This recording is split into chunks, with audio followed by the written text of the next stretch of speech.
Pursuit of the Truth, bab 81-82. Untuk melihat video selengkapnya, sahabat bisa kunjungi playlist yang telah Sabta Novel sediakan. Yuk mari, kita berimajinasi bersama dan masuk ke alur ceritanya.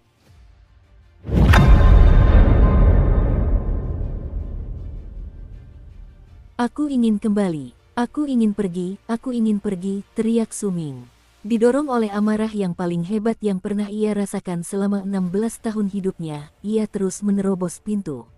Meskipun demikian, segel itu tetap tidak berubah. Suming terus melakukannya hingga kulit di buku jarinya robek dan berdarah, hingga suaranya benar-benar serak sehingga akan menyentuh hati siapapun yang mendengarnya, hingga ia batuk mengeluarkan seteguk besar darah segar dan tubuhnya gemetar. Ia merosot turun dan berlutut di dekat pintu. Terdapat banyak bekas kepalan tangan berdarah di pintu. Aku ingin kembali, tetua, aku ingin kembali ke suku. Sekalipun aku mati, aku ingin mati di suku. Aku semakin kuat dan mengembangkan diriku untuk menjadi seorang berserker yang hebat agar aku bisa melindungi dan bertarung untuk suku, tetua. Mengapa? Mengapa? Suming menangis. Hatinya terasa sakit. Rasa sakit seperti itu membuatnya merasa seolah-olah akan mati. Ketika ia memikirkan bahaya yang mengancam suku, kondisi tetua yang melemah, dan semua wajah yang dikenalnya di dalam suku, Suming mengeluarkan raungan dari lubuk jiwanya yang terdalam. Sekalipun aku mati, aku tetap harus kembali. Keputusasaan terpancar jelas di mata Suming. Ia terengah-engah dan mundur beberapa langkah. Jika aku tidak bisa menembus segel tetua sekarang, maka aku harus melakukan segala cara untuk meningkatkan levelku. Suming sangat panik, namun, jika ada orang lain yang berada di posisinya, mereka akan melakukan hal yang sama. Wajahnya pucat pasi, matanya merah, dan wajahnya dipenuhi kegilaan. Hanya ada satu pikiran di kepalanya. Dia harus melakukan semuanya tanpa mempedulikan konsekuensi dan melarikan diri dari tempat ini. Sekalipun ia akan terluka parah karena hal ini, ia tidak peduli. Saat itu, yang ia pedulikan hanyalah tetua dan sukunya. Sekalipun ia mati, ia harus mati saat berjuang untuk sukunya. Aku harus menjadi lebih kuat. Aku harus keluar dari tempat ini. Geram Suming sambil mundur beberapa langkah sebelum tiba-tiba berbalik. Dia menatap tajam rumput kasa awan yang dibelinya sebelumnya dengan maksud untuk meredakan dahaga ramuan, dan juga ramuan lain yang dibelinya. Semua ramuan ini disiapkan untuk meredakan dahaga.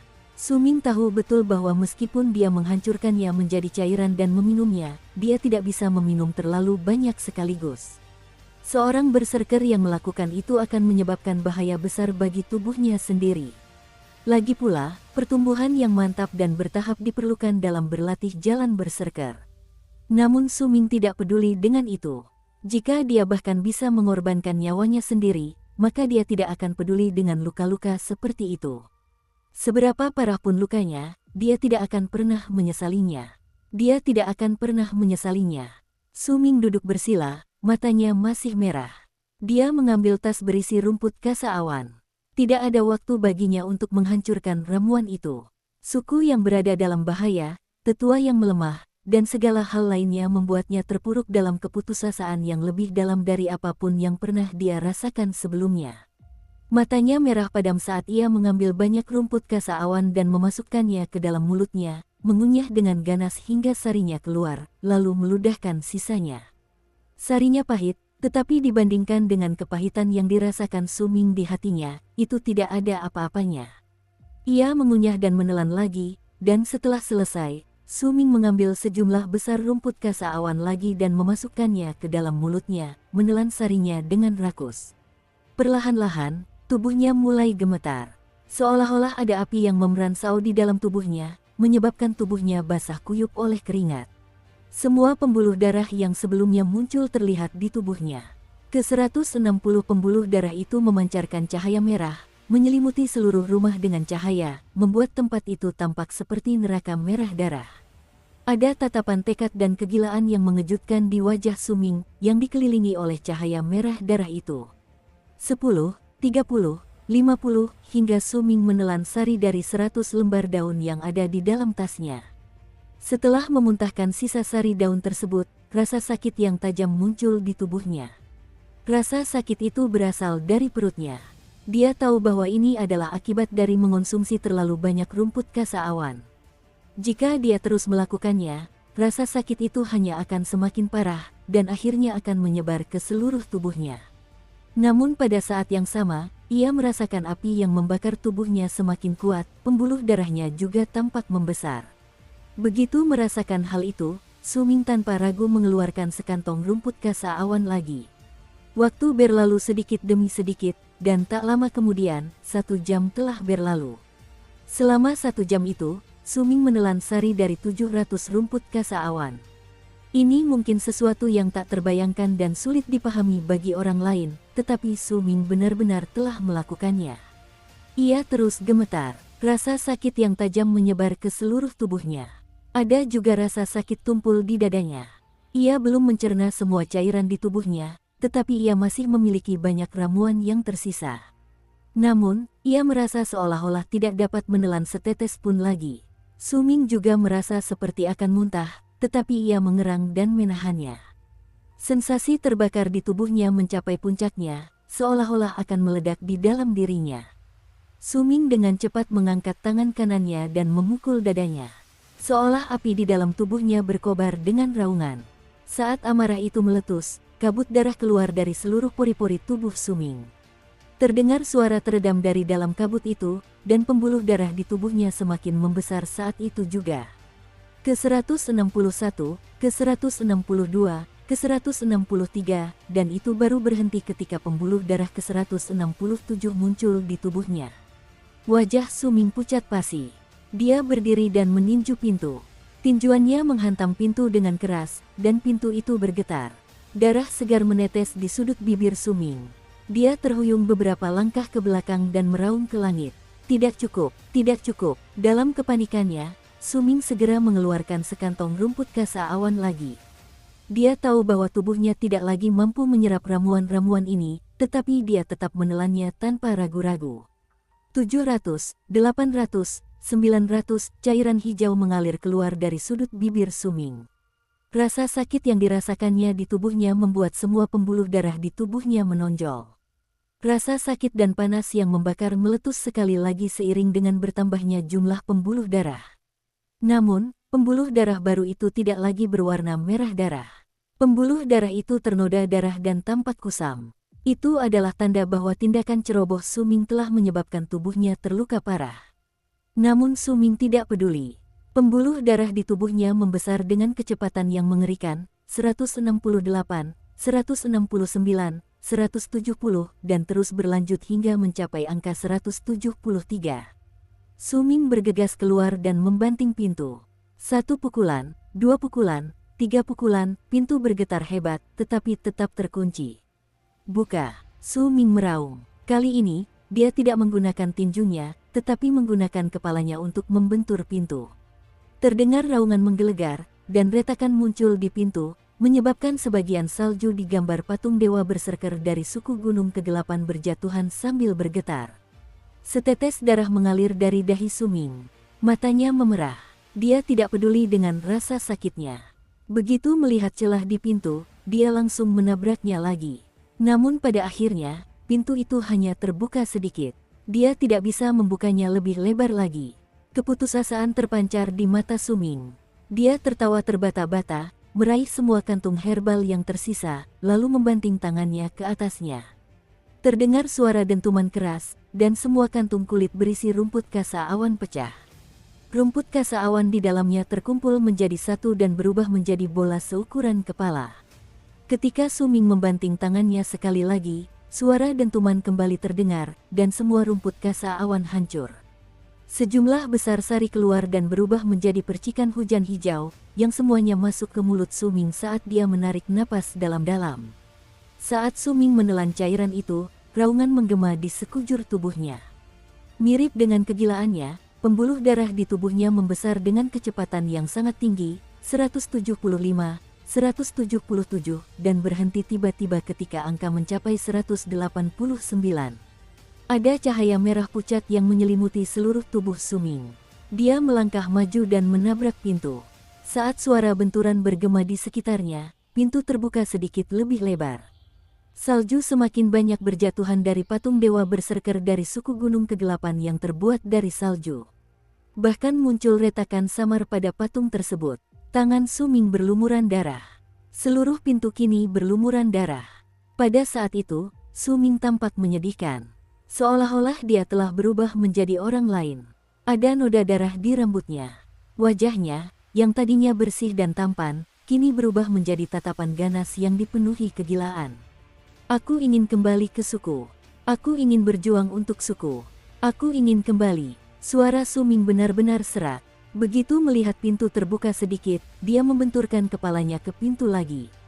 Aku ingin kembali. Terdengar suara dentuman keras, dan Su Ming terbatuk-batuk mengeluarkan seteguk darah.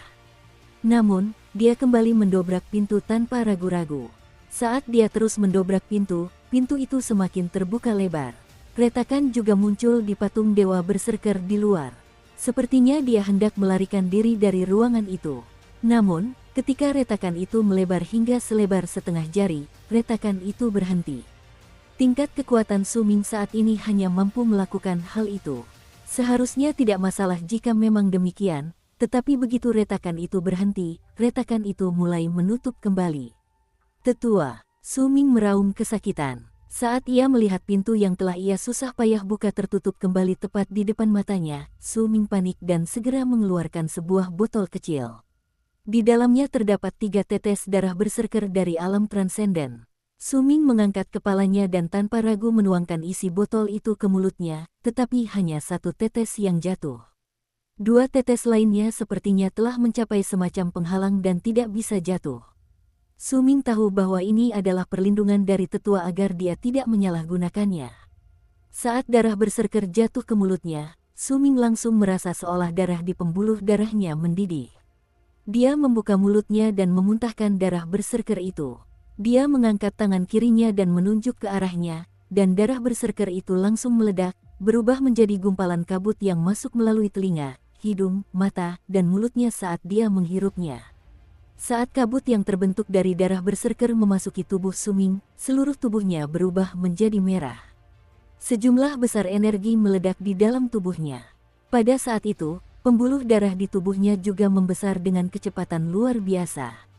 190, 195, 201, 209, ketika angka mencapai 224, darah hitam menetes dari mata, telinga, hidung, dan sudut bibir Su Ming. Namun matanya masih menyala dengan kegilaan dan kegigihan. Dukung terus channel YouTube Sabta Novel. Jumlah pembuluh darah minimum yang dibutuhkan untuk memasuki tingkat ke-7 alam pemadatan darah adalah 243. Dengan kecepatannya saat ini, pembuluh darahnya telah bertambah menjadi 224. Hanya tersisa 19 pembuluh darah lagi hingga ia mencapai tingkat ke-7 alam pemadatan darah. Peningkatan kecepatan seperti ini akan menakutkan jika terjadi pada orang lain. Ini berbeda dengan peningkatan kekuatan dibandingkan saat Su Ming mendaki gunung aliran angin. Lagi pula, ketika berada di gunung aliran angin, ia berlatih memasuki kendali halus dengan menggunakan pikirannya untuk bergerak. Mungkin tampak seolah-olah kekuatannya telah meningkat secara signifikan, tetapi sebenarnya, ia masih berlatih dengan prinsip biasa yaitu berlatih secara bertahap dan perlahan meningkatkan jumlah pembuluh darah di tubuhnya. Namun, sekarang berbeda. Su Ming secara paksa meningkatkan jumlah pembuluh darah di tubuhnya. Dia melakukannya dengan menggunakan sejumlah besar sari rumput kasa awan, dan saat dia mencapai batas konsumsi rumput kasa awan, dia juga secara paksa menyerap setetes darah berserker yang telah melampaui batas. Siapapun yang memiliki sedikit akal sehat pasti tidak akan menggunakan metode Su Ming untuk meningkatkan kekuatan mereka secara paksa. Hanya Su Ming yang akan melakukannya. Lagi pula, melakukan hal semacam itu berakibat fatal bagi tubuh. Jika tidak demikian, maka akan ada banyak orang yang menggunakan metode ini untuk meningkatkan kekuatan mereka.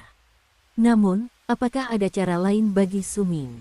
Dia bisa memilih untuk menanggungnya dan mengabaikan bahaya yang dihadapi sukunya, mengabaikan kemungkinan anggota sukunya meninggal, mengabaikan kemungkinan tetua tidak kembali, dan mengabaikan fakta bahwa kampung halamannya menghadapi ancaman pemusnahan. Jika dia memilih untuk tidak memikirkan semua itu dan hanya memikirkan keselamatannya sendiri, dia bisa tinggal dan menunggu dengan sabar. Itu mungkin menyiksa. Dia mungkin merasa tidak yakin dan getir, tetapi dia pasti tidak akan menghadapi ancaman apapun terhadap nyawanya sendiri. Mungkin ini adalah hal yang tepat untuk dilakukan. Ini juga jalan yang telah dipilih oleh sesepuh itu untuknya. Lagi pula, di mata kebanyakan orang, Su Ming hanyalah seorang yang lemah. Bahkan jika dia kembali, dia hanya akan mati. Dia tidak bisa berbuat apa-apa. Namun Su Ming menolak untuk memilih jalan itu. Semua yang dia lakukan untuk menjadi lebih kuat adalah demi suku. Kepribadiannya mungkin sedikit lemah, tetapi kelemahan itu tersembunyi jauh di dalam dirinya. Sekarang setelah hal seperti ini terjadi, kelemahan itu langsung lenyap dan digantikan oleh tekad dan keteguhan hati. Sejak kecil, sebagian besar anggota sukunya bersikap baik kepadanya. Teman-temannya ada di sana. Ada wajah-wajah yang dikenalnya di sana. Ada perempuan-perempuan di sukunya yang merawatnya saat masih kecil. Ada tetua dan anggota suku yang baik hati yang mengajarinya berbicara, dan ada semua hal yang telah terjadi di dalam sukunya selama 16 tahun terakhir hidupnya. Dia tidak bisa menutup mata terhadap semua ini. Mustahil baginya untuk berdiam diri dan terus hidup ketika dia tahu bahwa sukunya dalam bahaya. Mustahil baginya untuk mundur ketika dia tahu bahwa bahaya kematian mengintai anggota sukunya. Bahkan lebih mustahil baginya untuk menunggu di sini dengan tenang ketika ancaman pemusnahan menggantung di atas suku tersebut. Dia masih remaja, bahkan belum genap 17 tahun. Dia juga takut mati, tetapi meskipun dia mungkin tidak memahami filosofi kehidupan, dia tahu bahwa suku itu adalah rumahnya. Sekarang rumahnya dalam bahaya, dia tidak bisa, sama sekali tidak bisa mengabaikannya. Sekalipun dia mati, dia harus mati untuk melindungi rumahnya. Ini adalah Su Ming. Kecerobohannya mungkin telah menyebabkan kegilaannya, dan mungkin banyak orang tidak dapat memahami alasan kegilaannya dan mempertanyakannya, tetapi semua ini sudah tertanam dalam dirinya. Lagi pula, dia telah menganggap suku Gunung Kegelapan sebagai rumahnya sejak lama. Rumahnya dalam bahaya, teman-temannya bisa mati, dia mungkin tidak akan pernah melihat orang yang lebih tua darinya lagi. Keluarganya, yang telah memperlakukannya dengan baik sejak kecil, tampak menangis. Bagaimana mungkin dia tidak jatuh ke dalam kegilaan? Su Ming mengangkat kepalanya dan meraung. Seluruh tubuhnya bergetar saat dia terus menyerap darah berserker ke dalam kinya. Darah berserker menyebar dengan liar ke seluruh tubuhnya saat dia mengendalikannya dengan sempurna, menyebabkan pembuluh darah di tubuhnya menunjukkan tanda-tanda peningkatan sekali lagi. Mata Su Ming merah dan wajahnya berubah menjadi ekspresi ganas. Ada juga kegilaan di balik tatapan menakutkan di wajahnya, membuatnya tampak seperti roh jahat. Saat sejumlah besar pembuluh darah muncul, sejumlah besar kekuatan meledak dari seluruh tubuh Su Ming. Hal itu membuat raungannya semakin keras, dan dia sekali lagi menabrak pintu setelah mundur beberapa langkah. Kali ini, dia tidak menggunakan kepalanya, juga tidak menggunakan tinjunya. Dia menggunakan seluruh tubuhnya, bahunya, dan menabrak pintu yang tertutup rapat. Terdengar suara dentuman keras saat tubuh Su Ming menabrak pintu. Pintu itu bergetar, dan beberapa retakan muncul kembali pada patung dewa berserker yang terbuat dari salju yang menyegel pintu di luar. Namun segel itu dibuat oleh Mo Sang. Mustahil Su Ming bisa menembusnya dengan mudah. Tujuan tetua itu membuat segel tersebut jelas, dia ingin membatasi pergerakan Su Ming. Dia tidak ingin Su Ming melangkah ke dalam bahaya dan ingin dia tetap berada di dalam. Namun demikian, sang tetua telah melakukan kesalahan perhitungan. Ia tidak menyangka bahwa Su Ming akan begitu bertekad hingga melakukan sesuatu yang begitu gila hanya untuk keluar dari tempat itu. Ini adalah sesuatu yang bahkan sang tetua sendiri tidak duga. Dia hanya bisa menduga bahwa Su Ming akan tidak puas dengan keputusannya, tetapi dengan tingkat kekuatan Su Ming saat ini, dia tidak akan bisa keluar dari ruangan. Di mata tetua, Su Ming akan selamanya tetap menjadi anak kecil. Air mata mengalir dari mata Su Ming. Air matanya bercampur dengan darahnya, membuatnya tampak seperti menangis air mata darah. Namun, dia tidak menyerah. Dia mundur beberapa langkah dan menabrak pintu sekali lagi. Raungan menggelegar terus berlanjut saat Su Ming menggeram dan menabrak pintu dengan seluruh tubuhnya. Saat ia menabrak pintu, jumlah pembuluh darah di tubuhnya bertambah lagi, 227, 231, 233. Ledakan. Seluruh rumah bergetar seolah akan runtuh. Seolah rumah itu telah berubah menjadi sangkar, yang menampung seekor binatang buas yang kuat. Namun pada saat itu, ketika binatang buas itu meronta-ronta, sangkar itu tampaknya tidak mampu menahan serangan. Jumlah retakan pada patung salju Dewa Berserker yang terletak di pintu semakin banyak. Sejumlah besar salju jatuh ke tanah, seolah-olah akan meledak berkeping-keping kapan saja, tetapi tetap utuh. Aku ingin melindungi suku ini, pandangan Su Ming menjadi kabur. Pikirannya mulai kacau. Namun, bahkan dengan pandangan yang berkabut dan keadaan yang kacau itu, masih ada kegigihan yang mengejutkan dalam dirinya. Dia bergumam pelan sambil darah menetes dari mulutnya, dan dia menabrak pintu sekali lagi. Suara gemuruh menggema di sekitar rumah dan pembuluh darah Su Ming kembali membesar karena benturan dan tubuhnya dengan cepat menyerap setetes darah berserker. Jumlah pembuluh darahnya meningkat dari 233 menjadi 237. Aku ingin kembali ke suku. Su Ming dengan gegabah menerobos pintu lagi. Suara gemuruh bergema lama, dan retakan melebar cukup besar. Seluruh pintu kini berlumuran darah. Semua itu milik Su Ming. Darah itu adalah representasi dari kegigihannya. Aku ingin berjuang untuk suku ini. Su Ming meraung dan menerjang pintu sekali lagi. Dia bahkan menggunakan kepalanya untuk membentur pintu. Saat dia melakukannya, jumlah pembuluh darahnya meningkat secara eksplosif dari 237 pembuluh darah menjadi 243, dan pada saat yang sama, sejumlah besar kekuatan yang mengisyaratkan dia akan menembus ke level berikutnya meledak dari tubuh Su Ming. Kekuatan itu muncul saat ia menembus tingkat ke-6 alam pemadatan darah dan mencapai tingkat ke-7. Ketika kekuatan itu muncul di tubuh Su Ming, ia menabrak pintu lagi, dan kekuatan penuh mengalir dari tubuhnya ke pintu. Raungan mengerikan menggema. Pintu bergetar hebat, dan terdengar suara derit. Pintu terbuka setengah. Sebagian besar patung salju Dewa Berserker di luar hancur berkeping-keping. Banyak salju berjatuhan, membuat patung itu tampak rusak dan tidak utuh. Namun, kekuatan yang memenjarakan tetap ada. Akan tetapi, tampaknya segel itu telah mencapai batasnya. Setetes darah keluar dari sudut mulut Su Ming. Dia terhuyung mundur dan tiba-tiba mengangkat kepalanya. 243 pembuluh darah memancarkan cahaya merah darah di sekitar tubuhnya yang dapat menerangi seluruh langit. Kecepatan cahaya yang memenuhi ruangan membuat tubuhnya tampak dipenuhi dengan kehadiran yang brutal dan perkasa. Pada saat itu, dia langsung melangkah ke tingkat ke-7 alam pengerasan darah dari tingkat ke-6 alam pengerasan darah. Tingkat ke-7 dari alam pemadatan darah. Ia membutuhkan 399 pembuluh darah jika ingin memasuki tingkat ke-8 alam pengerasan darah dari tingkat ke-7. Setelah memasuki tingkat ke-8, itu berarti ia telah menjadi seorang berserker yang mencapai puncak tahap menengah alam pengerasan darah.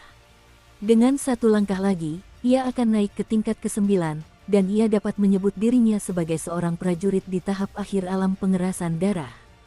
Sejauh yang Su Ming ketahui, di seluruh suku, bahkan kepala pengawal dan San Hen hanya berada di tingkat ke-8 alam pemadatan darah. Kekuatan pemimpin suku lebih besar daripada mereka berdua, dan Su Ming percaya bahwa meskipun dia belum berada di tingkat ke-9 alam pemadatan darah, dia sudah mendekati tingkat tersebut. Ini menunjukkan kekuatan tingkat ke-8 alam pemadatan darah, dan juga menunjukkan betapa sedikitnya jumlah prajurit di tingkat ke-7. Bukannya tidak ada seorang pun di suku Gunung Kegelapan yang berada di tingkat ke-7, tetapi sedikit orang yang berada di tingkat itu semuanya berasal dari generasi yang sama dengan pemimpin suku. Sebagian besar dari mereka adalah wakil kepala pemburu dalam tim berburu. Di antara generasi muda, Su Ming jelas merupakan orang pertama yang mencapai level ke-7 di suku Gunung Kegelapan. Meskipun ia melakukannya tanpa mempedulikan nyawanya sendiri dan secara paksa meningkatkan kekuatannya, menyebabkan kekuatannya menjadi sangat tidak stabil. Namun demikian, Su Ming tidak peduli. Dia melihat secercah harapan. Dia melihat pintu bergetar dan patung salju yang rusak yang menutup pintu di luar. Sekali lagi, dia bergegas maju dan menerobos pintu. Namun, meskipun pintu hampir terbuka karena ledakan, dan patung salju tampak hancur, sekeras dan sebanyak apapun Su Ming mendobrak pintu, dia tidak bisa membukanya. Jelas bahwa kekuatan seorang prajurit tingkat 7 dari alam pemadatan darah hanya kurang sedikit jika dia ingin menembus segel tetua. Namun demikian, Su Ming sudah mencapai batas kemampuannya. Selain itu, bulan tertutup badai salju di luar. Dalam cuaca seperti ini, dia tidak bisa menggunakan kekuatan cahaya bulan dan membuat darahnya mendidih lagi. Badai salju menunjukkan tanda-tanda melemah dan sepertinya akan berhenti sepenuhnya dalam sekejap, jadi mungkin bulan akan muncul di langit pada saat itu. Namun jika dia terus menunggu, siksaan yang harus dia tanggung selama menunggu adalah sesuatu yang tidak dapat ditanggung Su Ming. Semua tindakan gilanya sebelumnya dilakukan agar ia bisa keluar rumah secepat mungkin dan sampai ke sukunya dengan kecepatan tercepat. Ia tidak ingin membayangkan kemungkinan bencana yang bisa menimpa sukunya jika ia terus menunggu. Ketika menyadari bahwa ia tidak dapat mendorong pintu hingga terbuka sepenuhnya, keputusasaan terpancar di mata Su Ming. Ia terhuyung mundur, senyum patah hati muncul di wajahnya. Namun ia tidak menyerah. Saat ia mengeluarkan raungan sedih dan melengking, seluruh 243 pembuluh darahnya bergerak saat ia terus-menerus mengalirkan ki di dalam tubuhnya. Masuki kendali halus melalui pikiran, masuki kendali halus melalui pikiran. Wajah Su Ming tampak garang. Pemahaman yang diperolehnya di suku aliran angin tentang metode kendali halus digunakan saat itu dengan kekuatan yang meledak-ledak. 243 pembuluh darah di tubuhnya mulai menghilang satu persatu. 215, 186, 162, 93, 75, 47. Ketika pembuluh darah di tubuhnya menghilang hingga hanya tersisa satu, Su Ming mengangkat kepalanya dan tekad yang mengerikan muncul di matanya. "Tetua, kau tidak bisa menghentikanku untuk kembali ke suku." Su Ming perlahan menutup matanya. Setelah beberapa saat ia membuka matanya kembali, pembuluh darah terakhir yang tersisa di tubuhnya tiba-tiba bersinar dengan cahaya merah terang dan terus menjadi lebih terang dengan kecepatan luar biasa. Jelas sekali itu bukan hanya satu pembuluh darah. Saat cahaya merah semakin terang, itu menandakan bahwa Su Ming menggunakan metode kontrol halus untuk terus menumpuk lebih banyak pembuluh darah ke pembuluh darah tunggal itu. Dalam sekejap, cahaya merah pada pembuluh darah mencapai puncaknya. Mungkin tampak seolah-olah hanya ada satu pembuluh darah di tubuhnya, tetapi pada saat itu, ada 243 pembuluh darah yang bertumpuk bersama. Inilah kekuatan dahsyat dari kendali yang presisi. Aku ingin kembali ke suku. Aku lahir di suku Gunung Kegelapan, dan bahkan jika aku mati, aku akan mati sebagai bagian dari suku Gunung Kegelapan. Su Ming mengepalkan tinjunya, 243 pembuluh darah itu menyatu menjadi satu, melilit, dan bergerak maju menuju tinju kanan Su Ming dengan cahaya merah darah.